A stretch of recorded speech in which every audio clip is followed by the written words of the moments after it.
Hello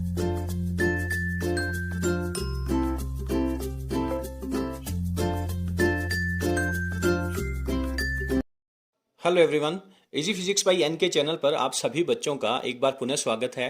12th class के chapter number 13 में अपन चल रहे हैं और प्रकाश विद्युत प्रभाव का जो एक्सपेरिमेंट था वो अपन कंप्लीट कर चुके हैं। उस एक्सपेरिमेंट में कौन कौन सी भौतिक राशियों को बदलने पर क्या क्या रिजल्ट प्राप्त होते हैं उन सबको अपन एक एक करके तैयार कर चुके हैं और उन्हीं परिणामों को आधार रखते हुए, उन्हीं परिणामों को ध्यान में रखते हुए अब अपन कुछ निष्कर्ष बनाने वाले हैं कि अगर आने वाले प्रकाश की विशेषता ये होगी तो परिपथ में बहने वाली धारा का मान क्या होगा, किस तरह से परिवर्तन होगा।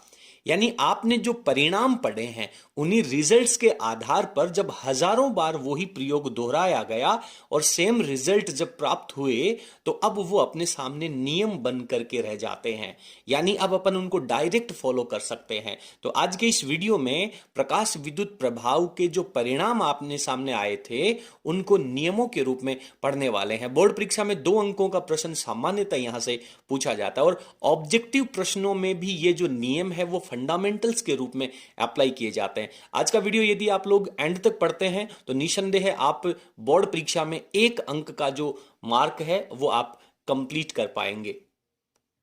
सबसे पहले नियम की यदि अपन बात करें तो अपन ने देखा है कि आने वाले प्रकाश की तीव्रता यदि अपन बढ़ाते हैं, देखिए आवृत्ति का मान तो कम से कम देहली आवृत्ति से ज्यादा होना ही चाहिए। यदि देहली आवृत्ति से कम आवृत्ति का प्रकाश आपतित हो रहा है तो चाहे आप उसकी तीव्रता कितनी भी क्यों ना रख लें, इलेक्ट्रॉन उत्सर्जित नहीं होगा। सबसे बेसिक कंडीशन है कि आवृत्ति है वो देहली आवृत्ति से ज्यादा होनी चाहिए। ठीक है सर, आवृत्ति का मान देहली आवृत्ति से ज्यादा कर लिया। अब यदि आवृत्ति का मान आप कांस्टेंट कर दें, देहली आवृत्ति से ज्यादा पे ले जाके फिक्स कर दें, और यदि आने वाले प्रकाश की तीव्रता का मान आप बदलते हैं तो अपन जानते हैं कि तीव्रता का मान बदलने का मतलब है कि प्रकाश संवेदनशील जो प्लेट है, जो कैथोड प्लेट है, उसके ऊपर से उत्सर्जित होने वाले इलेक्ट्रॉन्स की संख्या बढ़ेगी और परिपथ में विद्युत धारा का मान बढ़ेगा। यानी अब अपन डायरेक्टली एक कॉन्सेप्ट पे पहुंच चुके हैं कि यदि परिपथ में धारा का मान बढ़ाना है तो आने वाले प्रकाश की जो तीव्रता है उसको बढ़ाना होगा। तो यहां पे अपना जो पहला नियम है वो ये बन जाता है कि धातु के पृष्ठ से उत्सर्जित इलेक्ट्रॉनों की संख्या, उत्सर्जित इलेक्ट्रॉनों की संख्या आपतित प्रकाश की तीव्रता पर निर्भर करती है। ठीक है, आपतित प्रकाश की जो तीव्रता है उसके ऊपर निर्भर करती है। अब अपन नियम नंबर 2 की बात करते हैं। वैसे पर्टिकुलर ये कोई नियम नहीं है, ऐसा नहीं है कि नियम नंबर 1 ये होगा, नियम नंबर 2 ये होगा।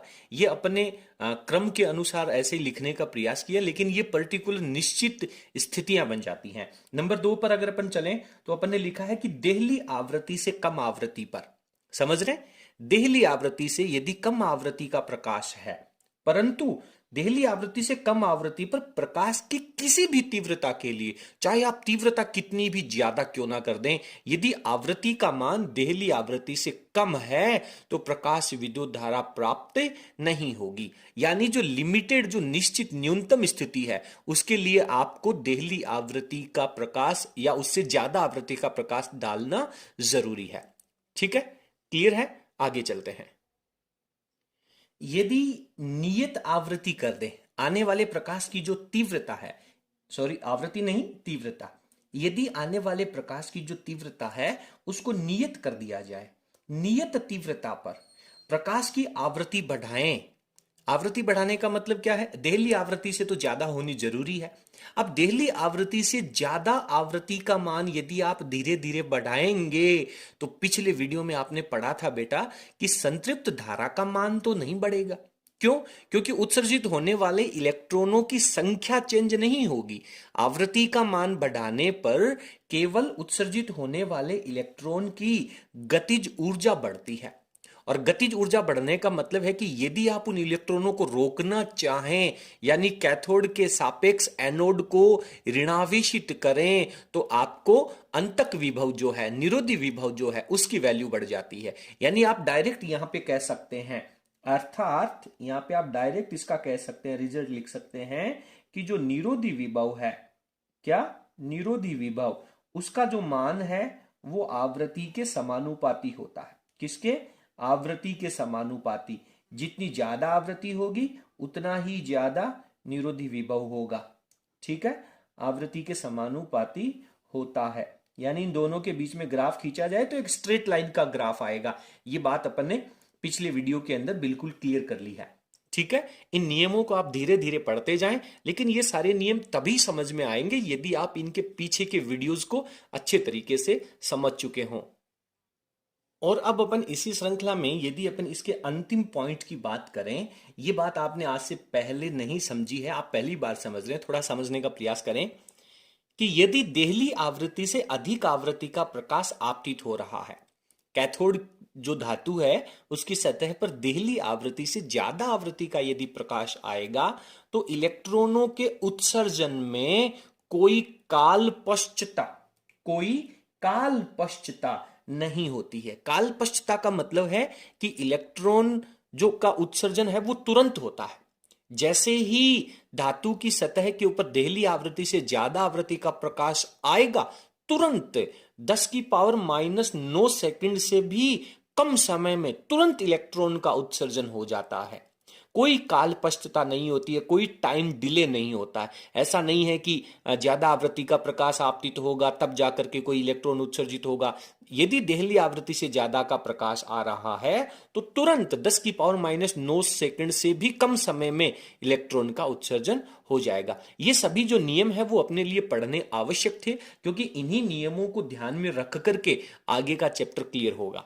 ठीक है बेटा, तो आज के वीडियो में अपन इतना ही पढ़ेंगे। अगले वीडियो का आधारभूत टॉपिक है ये, इनको अच्छे से समझना है। अगले वीडियो में अपन चर्चा करेंगे कि प्रकाश का जो तरंग सिद्धांत है, अपवर्तन, परावर्तन, विवर्तन, व्यतिकरण, ध्रुवण, ये जो घटनाएं हैं उन सब में अपन ने पढ़ा है कि प्रकाश तरंग रूप में गति करता है।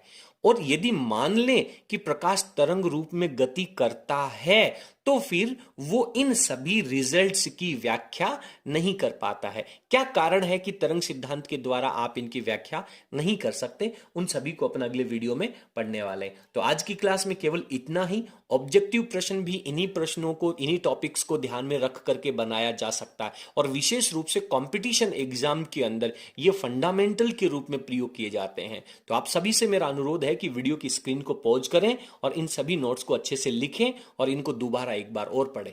ठीक है, यदि आपको हमारा वीडियो पसंद आया हो तो प्लीज आप इसे लाइक जरूर करें और इसे अपने सभी मित्रों के साथ शेयर करें। आज की क्लास में इतना ही। बहुत बहुत धन्यवाद।